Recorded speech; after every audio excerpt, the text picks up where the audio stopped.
Hello everybody and welcome to daily current affairs for 1 March. So नया महीना लग चुका है, पहला तारीख आ चुका है और हम सिंसियरली और नए मोटिवेशन नए जोश के साथ में वीडियो की शुरुआत करते हैं और आप सब भी उतनी ही शिद्दत के साथ में पढ़ाई बिगिन करिए। चलिए पहला टॉपिक हमारा, और ये गवर्नमेंट ने रिवाइज किया है norms for members of parliament local area development scheme 2023, economic times का आर्टिकल।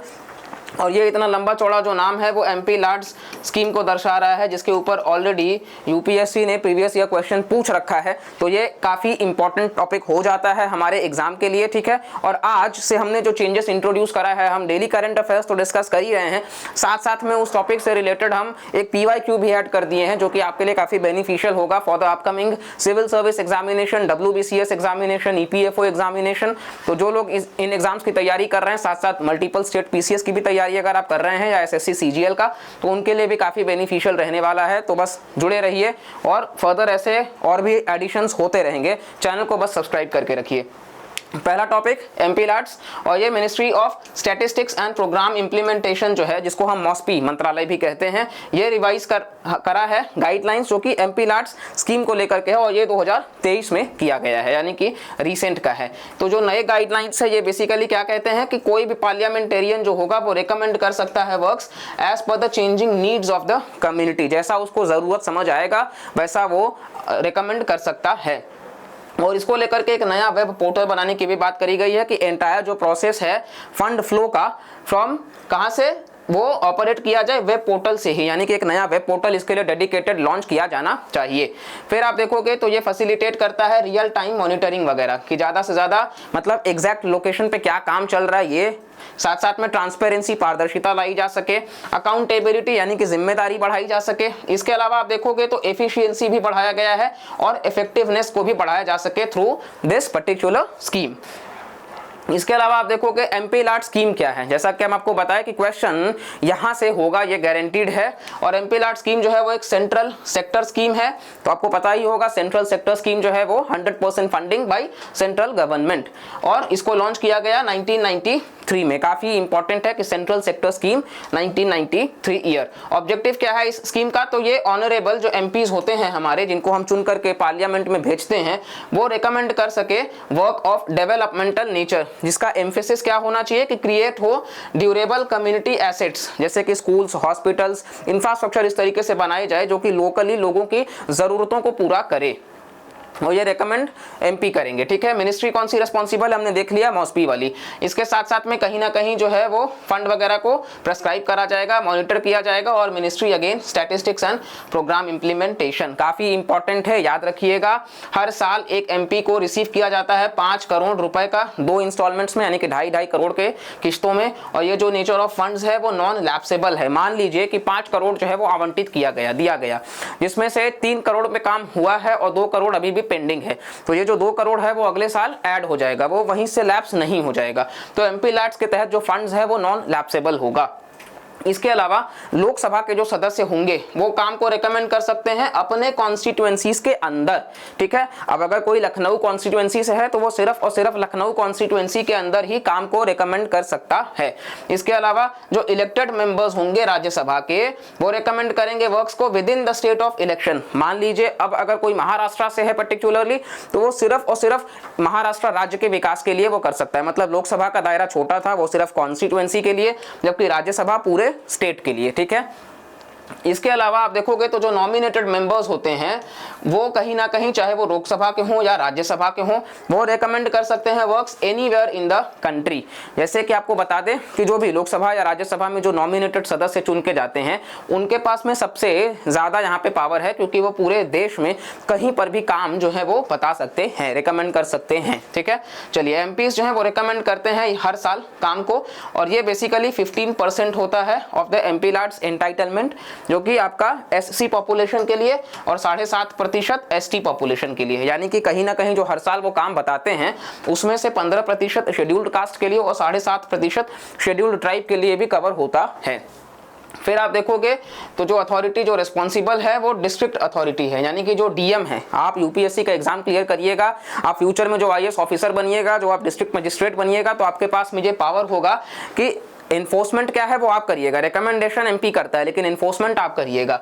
इसके अलावा डिस्ट्रिक्ट कलेक्टर जो है ये देखिए आप, तो सारे के सारे लोग वापस से जो लेजी हैं, अगर ये सपना पूरा करना है तो इस इनिशिएटिव को भी फॉलो करना और बाकी अपनी पढ़ाई भी शिद्दत से करनी है। तो डिस्ट्रिक्ट कलेक्टर के पास में डिस्ट्रिक्ट मजिस्ट्रेट या डेप्यूटी कमिश्नर, जो कि बेसिकली ओवरऑल पावर होगा सुपरवाइज करने का काम को, साथ साथ में 10% जो है वर्क उसका इम्प्लीमेंटेशन भी चेक किया जाएगा हर साल। काफ़ी इंपॉर्टेंट है, क्यों इंपॉर्टेंट है अभी हम दिखाते हैं। तो 10% वर्क जो है वो हर साल चेक किया जाएगा इम्प्लीमेंटेशन वगैरह को लेकर के। और इसके अलावा आप देखोगे तो 2016 से एक्चुअली एमपी लाट्स फंड्स का इस्तेमाल सही तरीके से नहीं हो पा रहा था। बाद में कहीं ना कहीं उसका इस्तेमाल फिर स्वच्छ भारत अभियान, सुगम्य भारत अभियान और जल बचाओ को लेकर के काम होने लग गया, रेन वाटर हार्वेस्टिंग वगैरह, सांसद आदर्श ग्राम योजना, इन सब में इसका इस्तेमाल क्योंकि डाइवर्सिफाई किया जाने लग गया। और ये हमारा पूरा का पूरा टॉपिक था। अभी पहला क्वेश्चन एमपी लाट्स का सिंसियरली आप लोग अटेम्प्ट करिएगा, वीडियो को पॉज करिएगा और फिर अटेम्प्ट करने की कोशिश करिएगा। हम देखते हैं आप लोग का कितना सही है और कमेंट्स में अपने स्कोर को भी आप शेयर करिएगा कि 5 में से कितना आपका करेक्ट हुआ है। और अगर 5 गलत हुआ है तो 5 आपने नया तरीका सीखा है। खैर गलत तो नहीं होना चाहिए क्योंकि हम जो टॉपिक यहाँ पे कवर कर रहे हैं, अगर आप ईमानदारी से देख रहे हैं तो क्वेश्चन आप बिल्कुल सही कर ले जाओगे।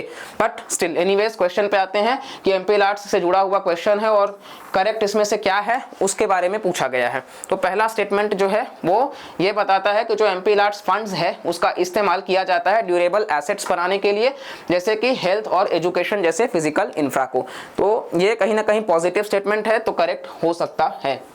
दूसरा, specified portion of each MPs fund must benefit SC ST populations, कहीं ना कहीं कुछ हिस्सा जो है वो SC ST पॉपुलेशन के लिए भी होना चाहिए। अब हाँ हमने पढ़ा था, एग्जैक्ट शायद डेटा आपको नहीं याद हो लेकिन ये करेक्ट है। 15% शेड्यूल्ड कास्ट, 7.5 शेड्यूल्ड ट्राइब्स। फिर तीसरा जो है एमपी लाट्स फंड्स जो है वो सैंक्शन किया जाता है ईयरली बेसिस पे और जो अनयूज्ड फंड्स होगा उसको कैरी फॉरवर्ड नहीं किया जा सकता अगले साल के लिए। तो ये तीसरा स्टेटमेंट है। और चौथा जो है वो कह रहा है कि डिस्ट्रिक्ट अथॉरिटी जो है वो इंस्पेक्ट करने चाहिए एटलीस्ट 10% ऑफ ऑल वर्क्स जो कि हर साल इंप्लीमेंट किया गया हो। नाउ ऑप्शंस आपके सामने, एक बार ऑप्शंस पे नजर डाल लीजिए। एनीवे अब अगर आपको पता है कि 1 और 2 तो सही होगा तो एलिमिनेशन से ये ऑप्शन तो निकल जाता है, यानी कि 1, 2 तो अब 3 में है। अब आपको पता रखना होगा कि 1, 2 ही होगा या बाकी के स्टेटमेंट्स। तो जैसा कि हमने आपको बताया कि ये जो फंड्स हैं वो नॉन लैप्सेबल फंड्स को क्रिएट करता है, यानी कि ये जो नेक्स्ट ईयर तक कैरी फॉरवर्ड नहीं होगा, ये जो है ये स्टेटमेंट गलत हो जाता है। तो आप इसको अगर निकाल दोगे तो अब आप अगेन एक ऑप्शन को एलिमिनेट कर पाओगे और अब आपके पास में 2 में कंफ्यूजन आपको होगा। लेकिन अगर आपने इसको ईमानदारी से देखा है तो आपने इस चीज को भी देखा होगा कि हमने बताया था कि 10% का इंस्पेक्शन कंपलसरी है। तो इस वजह से 1, 2 और 4 जो है वो करेक्ट हो जाता है। और उम्मीद करते हैं कि आपका भी आंसर यही आया होगा। अगर कुछ और आया है तो आई होप आपने इस टॉपिक को वापस से देख लिया होगा अच्छे से और समझ लिया होगा। फिर भी कुछ डाउट रहता है तो आप कमेंट सेक्शन में पूछ सकते हैं। नेक्स्ट टॉपिक हमारा, और किस तरीके से आपको पता ही है कि दिल्ली के डिप्यूटी सीएम जो हैं मनीष सिसोदिया, इनको सीबीआई ने गिरफ्तार किया है और इसी को लेकर के सीजेआई जो है वो मैटर की सुनवाई भी करने वाले हैं फरवरी 28। ठीक है, तो ये रिसेंट है और कहीं ना कहीं आप देख सकते हो यहाँ पे जो मनीष सिसोदिया के ऊपर तो क्वेश्चन नहीं आने वाला है लेकिन सीबीआई जो बॉडी है उसके ऊपर क्वेश्चन होगा। तो बी रेडी, इसको हम बहुत डिटेल में डिस्कस करेंगे। Again a very important body. तो सीबीआई जो है उसने रविवार को अरेस्ट किया डिप्यूटी सीएम, इनका ताल्लुकात बताया गया कि एक्साइज पॉलिसी शराब वगैरह को लेकर के मनीष सिसोदिया का गलत स्टांस रहा है। ठीक है, तो सीबीआई क्या है? सीबीआई बेसिकली एक प्रीमियर इन्वेस्टिगेटिंग पुलिस एजेंसी है भारत में। इसके अलावा इसको फॉर्म कब करा गया? 1963 में by resolution of home ministry, यानी कि वर्ष 1963 में गृह मंत्रालय के रिजोल्यूशन से इसको लाया गया। सीबीआई एक स्टैट्यूटरी बॉडी नहीं है और ये अपना पावर कहां से लेता है? Delhi special police establishment act 1946, क्योंकि ये एक्ट से तो है लेकिन खुद का एक्ट नहीं है, इसलिए ये स्टैट्यूटरी बॉडी भी नहीं है और कॉन्स्टिट्यूशनल भी नहीं है और ये एक एग्जीक्यूटिव बॉडी है, ये आपको पता होना चाहिए। तो सीबीआई पावर कहां से लेता है? Delhi special police establishment act और 1963 में लाया गया। बाद में आप देखोगे तो कहीं ना कहीं इसका जो रोल है वो पब्लिक लाइफ को लेकर के सुधार वगैरह करने से जुड़ा हुआ है। इसके अलावा सीबीआई को रेकमेंड किसने किया था? तो संथानम कमेटी ने किया था on prevention of corruption. Again a very important point कि संथानम कमेटी के रिकमेंडेशंस पे ये बेस्ड है। इसके अलावा ये नोडल एजेंसी जो है पुलिस की भारत में, जो कोऑर्डिनेट करती है investigation on behalf of Interpol member countries. तो इंटरपोल के जो मेंबर कंट्रीज हैं उनके साथ और भारत देश के जो पुलिस एजेंसीज हैं उनके साथ एक ये ब्रिज का काम करता है। तो इंटरपोल का हेडक्वार्टर्स कहां पे है? कहां है? लायोन, फ्रांस। तो अगेन सिर्फ एक चीज आप नहीं यहाँ पढ़ रहे हो, काफी सारी चीजों को हम डॉट्स को कनेक्ट करके पढ़ रहे हैं, इसलिए आपसे कह रहे हैं कि इस इनिशिएटिव का जितना हो सके बेनिफिट उठाइए। फंक्शन क्या है ये, फिलहाल के लिए इनिशियली हमने देखा था होम मिनिस्ट्री, लेकिन करेंटली ये डिपार्टमेंट ऑफ पर्सोनल, जो कि ministry of personnel pension and public grievances में है भारत सरकार के तहत, यानी कि करेंटली जो है वो मिनिस्ट्री ऑफ पर्सोनल अकाउंटेबल है।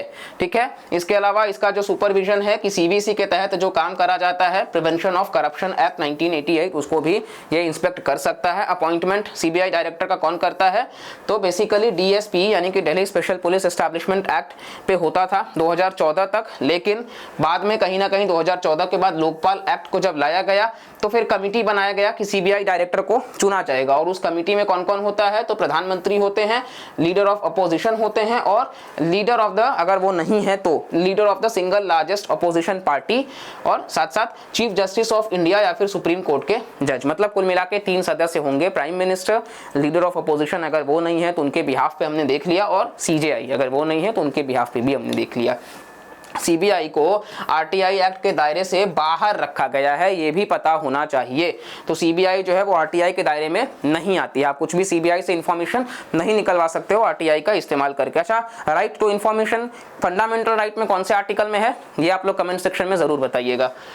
इसके अलावा ऑब्जेक्टिव आपको पता ही है कि कॉन्स्टिट्यूशन ऑफ इंडिया को अपहोल्ड करना है, साथ साथ में कहीं ना कहीं लीडरशिप वगैरह का और कोऑर्डिनेट करना, ये हमने देख लिया है। चलिए क्वेश्चन पे आते हैं, सीबीआई से जुड़ा क्वेश्चन है और करेक्ट पूछा है। ठीक है, पहला स्टेटमेंट है, अगेन पहले पॉज करके आप लोग क्वेश्चन अटेंड कर लीजिए। ठीक है, चलिए तो पहला स्टेटमेंट जो है वो कह रहा है कि ये एंजॉय करता है status of N attached office under the ministry of home affairs. ठीक है, और दूसरा जो है वो कह रहा है डायरेक्टर ऑफ सीबीआई को सिक्योरिटी ऑफ टेन्योर दिया गया है सीवीसी एक्ट 2003 से। नाउ व्हाट इज करेक्ट, तो पहला जो है आपको पता होगा कि इनिशियली 1963 में जब लाया गया था तब तो मिनिस्ट्री ऑफ होम अफेयर्स था, लेकिन बाद में कहीं ना कहीं मिनिस्ट्री जो है वो पर्सोनल हो चुका है, तो पहला तो गलत हो जाएगा, और इसके अलावा दूसरा बिल्कुल ठीक है। तो सीवीसी एक्ट 2003 से जो डायरेक्टर होते हैं उनको 2 साल का टेन्योर दिया जाता है। अपॉइंटमेंट कमेटी भी हमने देख लिया, संथानम कमेटी भी हमने देख लिया, और जो भी इंपॉर्टेंट था सीबीआई से रिलेटेड वो भी हमने डिटेल में देख लिया है। इसके बाहर आपको क्वेश्चन देखने को नहीं मिलेगा। नेक्स्ट टॉपिक हमारा, जैसा कि आपको पता है 28 फेब को नेशनल साइंस डे रहा है, तो रमन इफेक्ट को लेकर के हम यहाँ पे डिस्कस करेंगे, जिसको लेकर के उनको नोबेल प्राइज भी दिया गया था। ठीक है, चलिए, और ये सीवी रमन साहब, जब 1930 में नोबेल प्राइज दिया गया था फिजिक्स के कंट्रीब्यूशन के लिए, रमन इफेक्ट के लिए। ठीक है, फिर आप लोग को यहाँ पे दिखा दिया जाए कि 1986 में भारत सरकार ने प्राइम मिनिस्टर राजीव गांधी के कहने पे कहीं ना कहीं 28 फरवरी को नेशनल साइंस डे मनाना चालू कर दिया था, जिसका डिस्कवरी जो है वो रमन इफेक्ट के बाद देखने को मिला था, यानी कि 1986 वो साल था और राजीव गांधी प्रधानमंत्री थे जब नेशनल साइंस डे मनाया जाने लग गया। किस कारण से, रमन इफेक्ट की वजह से। कहीं ना कहीं इस साल का थीम इंपॉर्टेंट हो जाता है। थीम क्या है, global science for global well being, क्योंकि भारत जो है वो G20 का प्रेसिडेंसी भी होस्ट कर रहा है। ठीक है, तो global science global well being के लिए रमन इफेक्ट क्या रहा है, तो रमन इफेक्ट वो डिस्कवरी रहा है जिसके लिए फिजिसिस्ट सर सीवी रमन साहब को नोबेल प्राइज दिया गया 1930 में। और ये बेसिकली एक सिंपल एक्सपेरिमेंट रहा है जहाँ पे वो दर्शाने की कोशिश करते हैं कि जब स्ट्रीम ऑफ लाइट पास होता है एक लिक्विड से, ठीक है, तो जो फ्रैक्शन ऑफ द लाइट है वो स्कैटर हो जाता है लिक्विड के द्वारा और अलग कलर क्रिएट करता है। ऐसा उन्होंने, जब वो इंग्लैंड गए थे और इंग्लैंड से जब वो वापस आ रहे थे तो उन्होंने देखा कि मेडिटेरेनियन सी का पानी ब्लू है। फिर वो सोचे कि ये ब्लू क्यों है। एक्चुअली जो उस वक्त का साइंस का फिनोमिना था कि कहीं ना कहीं सनलाइट से मतलब लाइट आ रहा है स्कैटरिंग और रिफ्लेक्शन से, लेकिन वो उससे संतुष्ट नहीं थे। तो फिर उन्होंने इसी चीज़ का स्टडी किया और रमन इफेक्ट को जानने के बाद उन्होंने इस चीज़ को रिलेट कर सके वो। तो ये पूरा का पूरा रमन इफेक्ट था। ठीक है, चलिए नेशनल साइंस डे के ऊपर क्वेश्चन और अटेम्प्ट करिए इसको, एंड आई होप आप लोगों ने अटेम्प्ट कर लिया होगा। तो जो करेक्ट आंसर है आप ऑप्शंस पढ़ सकते हैं, बट यहाँ थीम पूछा गया था, तो थीम जो है पहला वो है साइंस, नहीं ये नहीं है। ठीक है, जो थीम है वो basically global science for global well being है। तो हम चेक कर रहे थे कि क्या आप लोग इस चीज को सही कर रहे हो, तो global science for global well being है। नेक्स्ट, ई संजीवनी ऐप, जो कि वो लेकर के मोदी जी कह रहे हैं कि कहीं ना कहीं एक ग्रेट बून साबित हो रहा है लोगों के लिए। तो ये क्या है ई संजीवनी एप्लीकेशन, प्रधानमंत्री ने इसको कहीं ना कहीं काफी अच्छा सर्विस देते हुए बताया है।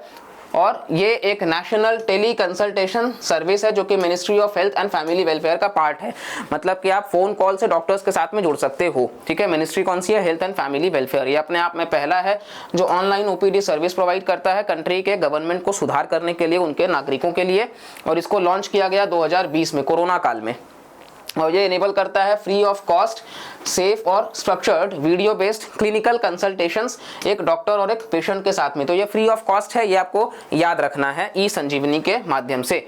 और इस ऐप से टेली कंसल्टेशन जो है वो, जो कि आप दूर दराज के जो लोग हैं, स्पेशली ग्रामीण लोग, उनको ये बेनिफिट होगा कि वो वीडियो कॉन्फ्रेंसिंग से डॉक्टर से कंसल्ट कर सकते हैं। ये बेसिकली हेल्थ केयर सर्विसेज को प्रोवाइड करने से जुड़ा हुआ है। आर्टिकल 21 राइट टू लाइफ को भी बढ़ा रहा है। ये ई संजीवनी एप्लीकेशन को डेवलप किसने किया है? तो सीडैक, जो कि centre for development of advanced computing Mohali, उन्होंने डेवलप किया है।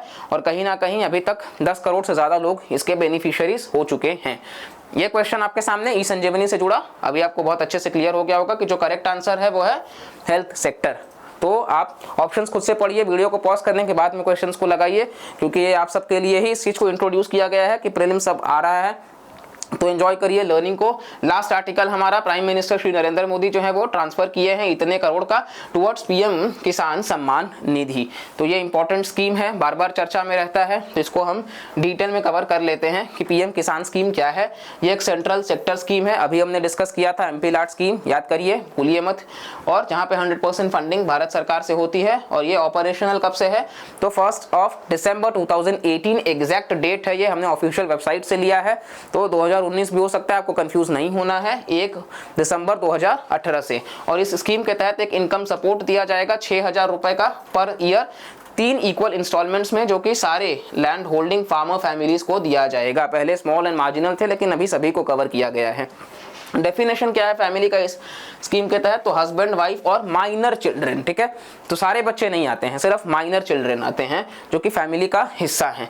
स्टेट गवर्नमेंट और यूटी जो है वो आइडेंटिफाई करने का काम करेगा फार्मर फैमिलीज को जो कि एलिजिबल होंगे इस स्कीम के तहत। और ये जो फंड होगा वो डायरेक्टली उनके खाते में डीबीटी के तहत ट्रांसफर कर दिया जाएगा किसानों के।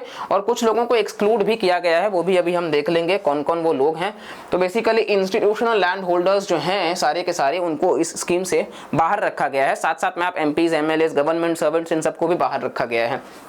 इसके अलावा पीएम किसान से जुड़ा हुआ क्वेश्चन, तो ये आपको बता दें कि 5% का इंस्पेक्शन यहाँ पे भी, जैसे हमने वहाँ 10% देखा था एमपी लैड्स में, यहाँ पे 5% जो है वो बेनिफिशियरीज को हर साल क्रॉस चेक किया जाएगा। तो ये भी एक पॉइंट है जो कि आपको याद रखना होगा। साथ साथ में अलग अलग स्टेट्स के अलग अलग स्कीम्स भी हैं, जैसे ओडिशा में कालिया है, वेस्ट बंगाल में कृषक बंधु है, तेलंगाना में राइतु बंधु है। तो ये इनका अपना भी स्कीम्स चलता है। चलिए पीएम किसान के क्वेश्चन को अटेम्प्ट करिए, और ऑप्शंस आपके सामने, क्वेश्चन आपके सामने। जब अटेम्प्ट हो जाएगा तो बिल्कुल हम जो वीडियो आगे बढ़ रहे हैं आप इसको भी देखिएगा। तो जो करेक्ट आंसर है एज पर मी, पहला क्वेश्चन जो है स्टेटमेंट आप देखोगे पीएम किसान से जुड़ा हुआ, और यहाँ पे ये करेक्ट नहीं इनकरेक्ट पूछ रहे थे। तो पहला चीज तो अगर आपने यही नहीं देखा तो सारा बेकार हो गया, और अगर आपने इसको देखा है तो आपने सही आप करोगे। इनकरेक्ट है बेसिकली, तो पहला जो है वो कह रहा है सेंट्रल स्पॉन्सर्ड स्कीम, अब पता ही है आपको। दूसरा 8,000 क्या दिया जाता है क्या? तीसरा मिनिस्ट्री कौन सी है रिस्पॉन्सिबल? ऑप्शंस आपके सामने। नाउ अगर आप देखोगे तो तीनों के तीनों जो है वो गलत है, तो इस वजह से इनकरेक्ट ही पूछा था। आपको बता दें इनकरेक्ट ही पूछा था। तो क्योंकि तीनों इनकरेक्ट है तो आपका आंसर जो हो जाता है वो C 1, 2 एंड 3। क्योंकि अगर वो करेक्ट पूछता तब तो नन आता, लेकिन उसने इनकरेक्ट पूछा था इसलिए 1, 2 एंड 3। ये हमने देखा सेंट्रल सेक्टर स्कीम है। दूसरा हमने देखा कि 6,000 का कैश ट्रांसफर किया जाता है। और तीसरा जो मंत्रालय है वो एग्रीकल्चर एंड फार्मर्स वेलफेयर है जो कि अकाउंटेबल है। तो इसी के साथ हमारा डेली करंट अफेयर्स जो है वो 1 मार्च का कंप्लीट होता है। आई होप कि आपको इन चीजों से काफी ज्यादा जानने को मिला होगा, काफी आपके प्रिपरेशन में ये फ्रूटफुल साबित हो रहा होगा। बाकी आपके तरफ से कुछ रिकमेंडेशंस है तो आप जरूर अपना फीडबैक बता सकते हैं।